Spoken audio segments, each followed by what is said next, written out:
don't let your bodies be used as instruments of sin, but as instruments of righteousness. Now, instruments are just tools to accomplish the work, right?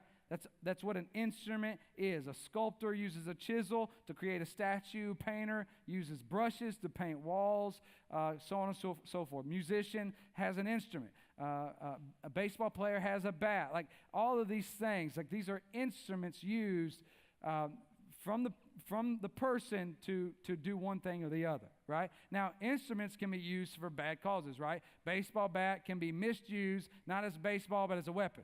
Right? I mean, you can have instruments that are used for the ill purposes. And that's what Paul is saying here. He's saying use your bodies. You're going to use your bodies as either tools for righteousness or tools for sin. That's what he's saying. So he's saying to you, you have this instrument, all of it. So you're going to use your eyes to either look at porn or you're going to use your eyes to study the scriptures. You're going to use your ears to listen to what will fill you with Christ and thoughts about Him, or you're going to listen to what would draw you away from Him, gossip or stuff like that. You're going to use your body in either service to Christ and His church, or you're going to use your body for other things, adultery and laziness and those things that don't please Him. But it's your instrument, and you're going to use it for one of those things or the other. So you're going to use this instrument that God has given you to either bring honor to Him or not. And so that's why he's obviously before Christ, the whole body was totally depraved, incapable of pleasing God. He's separated you from sin and death. Now you can do with your body things that please God.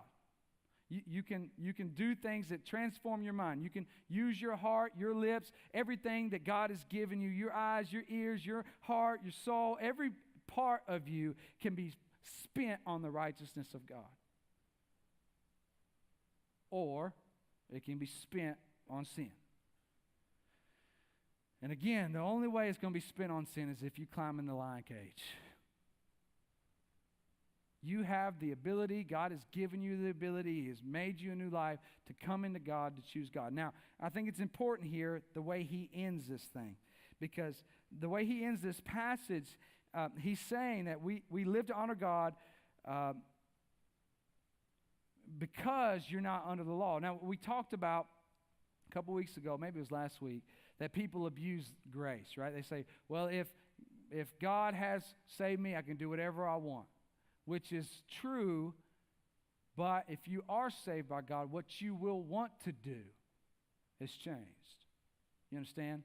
If you sit back, well, now I can live like hell, I can do whatever I want, then that's not salvation. You haven't experienced change. You're still living in a dead heart.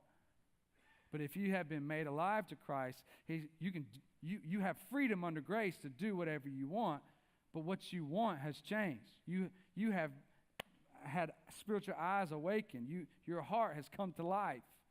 What you used to want, you don't want anymore. That's what salvation looks like. And that's what he's saying when he's talking about the law and grace. Grace gives us the ability to do what the law tells us to do.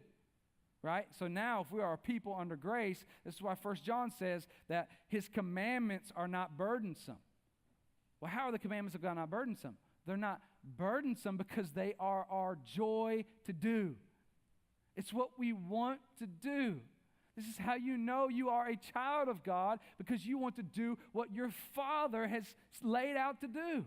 You want to do things that please Him. It's a changed heart. So, Paul is saying, know who you are. If you know who you are, you can be who you are. You can live like who you are. You are separated from sin. It only has power if you give it to it. You are under grace, meaning that the commands of God are a joy to you, that you want to do the things of God. He is your righteousness. It's not dependent upon your righteousness, so you can rest and say, praise you, God. Now work in me. You have been given a new mind that is transformed by Him so you can study theology and doctrine and who is God. And through that study, through that pressing in, you're going to begin to know who you are. You're going to be able to resist even more temptation. You're going to be able to look at sin even more with even more hatred. That's who we are.